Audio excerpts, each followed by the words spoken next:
Movie review. Masters of the Universe does not have the power. Masters of the Universe might not know who its audience is. Sure, yes, perhaps everyone is the goal. Modern blockbusters are usually aiming for those golden four quadrants that might justify spending hundreds of millions of dollars to make a movie about an old toy. But as far as beautiful, blonde Mattel products go, He-Man is not and was never going to be Barbie. It's a character and aesthetic. Bodybuilder muscles, pageboy haircuts and all. That is about as rooted in the 1980s as you can be. The toy launched in 1982, apparently an attempt to compete with Star Wars products. The animated series came the next year, and in 1987, a movie was released with Dolph Lundgren. It was a critical and box office flop, and that was around the height of its popularity. Yes, some have reclaimed that Masters of the Universe as a campy cult classic, and there have been some animated series in the last few decades, but culturally speaking, He-Man seems to have stayed in that decade.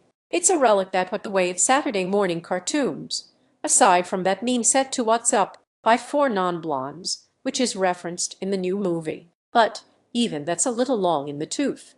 It was made in 2005. This Masters of the Universe was directed by Travis Knight, who did spin something charming off Transformers in Bumblebee. But this is a film that doesn't seem to know what it wants to be. It's, paradoxically, a big-budget B-movie. It's cartoony and campy, which it is also constantly apologizing for. It's also violent enough to probably rule out the under-10 crowd. It's aiming for something in the vein of a Taika Waititi Thaw or a Guardians of the Galaxy, but it doesn't fully commit to the thing that the Hey Year video understood so well.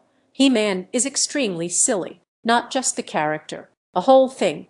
The look, the names, even the phrase "by the power of Grayskull, I have the power." The script and story, which is laboriously credited to so many people it's probably not worth going into, attempt to turn much of this into a one-note joke. Here, they excuse cringy names like Fisto and Ramban as the product of a young boy's imagination. The film sets up a world where Prince Adam, played as a boy by Artie Wilkinson Hunt, is sent away from Eternia for his protection as the kingdom fell to Skeletor Jared Leto. And for 15 years he's been stranded on Earth, working a dull job in human resources, living with a roommate, and obsessively looking for the power sword that is his only hope of getting back home. He's also grown into a hunk Nicholas Gallant scene, but an extremely awkward one who isn't shy with his origin story. Naturally, everyone thinks he's basically crazy. Read more. Thankfully, our time with him on Earth is short, but perhaps not short enough in a movie that runs a bloated 142 minutes, including a Lundgren cameo, and soon enough, he's back on Eternia and trying to help return the kingdom to its former glory.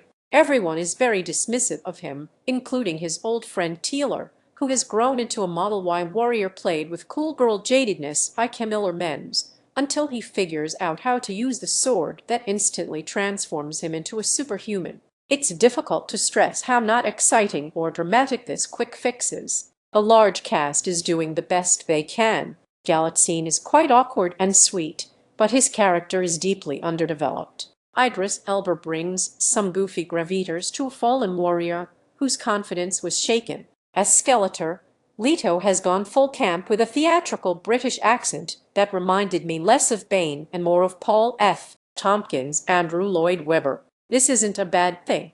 Leto and Alison Brie as his abused henchwoman seem to be having the most fun of all, like exiles from an episode of Power Rangers. But it does make you wonder why they didn't just cast an English character actor in the first place. Others aren't so lucky. Morna Baccarin is mostly there for vibes as the sorceress, and Kristen Wiig is mostly forgettable as a warrior robot. It also tries to weave in threads about expectations of masculinity and power, but even that is messy and confused and fails to incorporate the female characters into the dialogue. The movie might have worked better if it had just gone full Saturday morning cartoon with fewer self-deprecating jokes.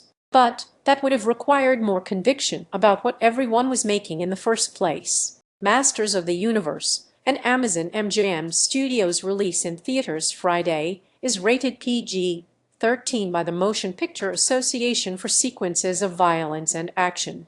Some suggestive material and language. Running time, 142 minutes. 2 stars out of 4.